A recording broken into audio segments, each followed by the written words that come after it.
Okay, well, I want to welcome all of you to Mali Night. This is the 6th annual Mali Night, and some people ask us, well, why Mali? Why do we have a special night for Mali? Well, there are some really special things going on there, and it is our students, it was the externs, beginning in 2000, the year 2000, that reminded us that there's something special in the villages. There's a special feeling of extended family, of respect for elders, and of a very happy, contented kind of feeling. And in addition, we also notice that there's a lot of traditional ecological wealth that these people have in the villages, and there's also a good measure of a small energy footprint, which is something Euro-Americans need to learn a lot about. So there's a lot of learning that we need to do, and that's one of the reasons that we go to Mali and we go to the villages. And there are other reasons too. We hope to help in whatever way we can, but it is a very special learning and appreciation and valuing process. This is part of a large set of projects which incorporate secondary schools in Montana and in Mali and in Mongolia. And this is all grouped together under a big umbrella called the Virtual Center for Alleviating Rural Poverty and for Valuing Traditional Ecological Knowledge. It's for teaching and learning. And this particular night, we are celebrating the beginning of a new project called, in short form, the New Paradigm Project. And in long form, it is supported by the USDA Cooperative States Education and Extension Service and Research, and it's the Higher Education Challenge Grant Program. Our title is New Paradigm for Discovery-Based Learning, Implementing Bottom-Up Development by listening to farmers' needs while engaging them in holistic participatory processes. And we have been doing this with externs around the country, from Virginia to California, for these, for 8 years, actually 9 years. And during that process, there were over 60 students now who have gone through this process of discovery of their own. And tonight we have a very special time with the people that visited Mali and worked there in the village this year. But now we're going to have the official welcome to you from Mali by Madam Aissata Traoré Thera, who is also graduating with her master's degree in plant pathology from Montana State University in a few weeks.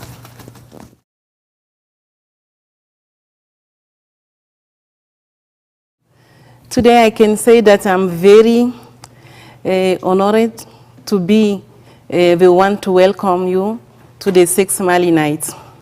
I can tell you that I feel really amazed by the teamwork done by the students and the faculty member from MSc to overcome poverty in the very material poor country to which I belong. I believe that direct contact exchange between farmers and development actors is the key to development. And I think if we could in Mali work with 20 teams efficient as the MSU team actually working with Mali, we will make a big difference. So tonight is another occasion for me to thank all of you, friends of Mali, students, faculty members that have been involved in the Mali project, especially Dr. Dunkel, who is at the origin of this great exchange. So I thank you to be here tonight with us and enjoy your time. Thanks. So I will introduce Dr. AGiusti, who has been recently in Mali with extern. Thanks and enjoy your time.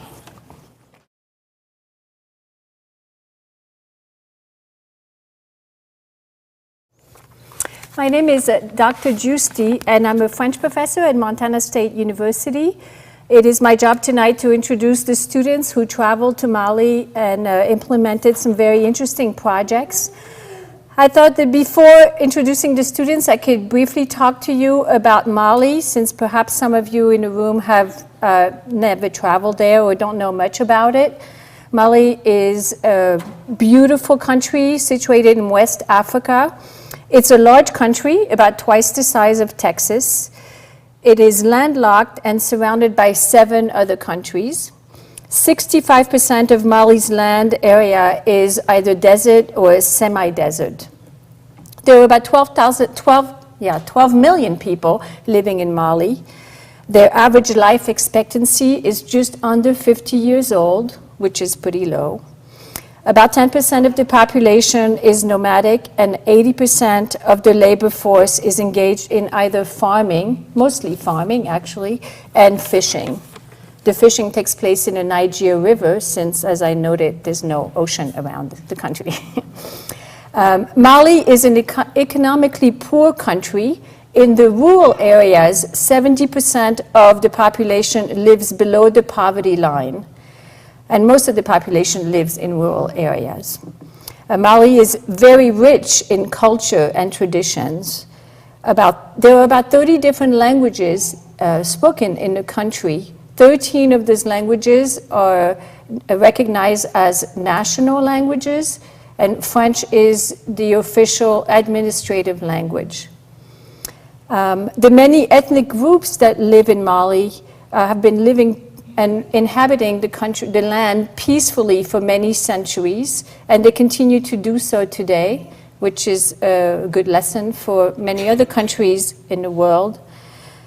Mali is the population of Mali is over 90% of the population is Muslim, and although the books do not say so, I would say that over 90% of the population is also practicing the indigenous religion and of the country as well, so Muslim and animist at the same time.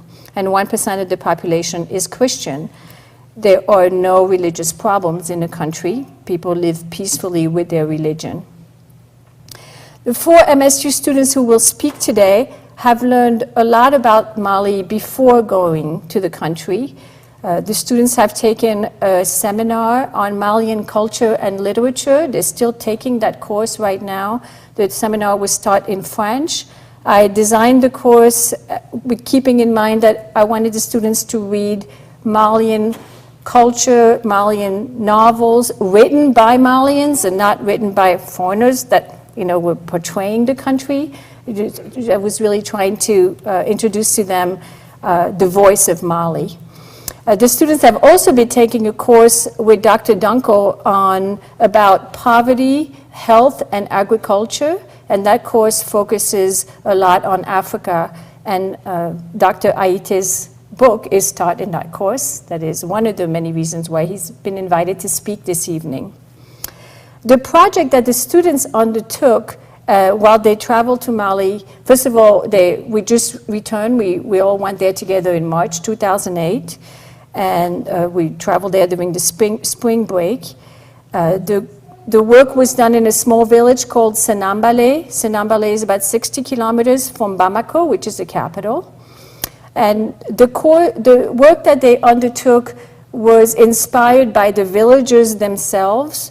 The villagers said in September 2007, they said that they wanted their primary goal was to fight malaria in their village, and the secondary goal was to fight hunger.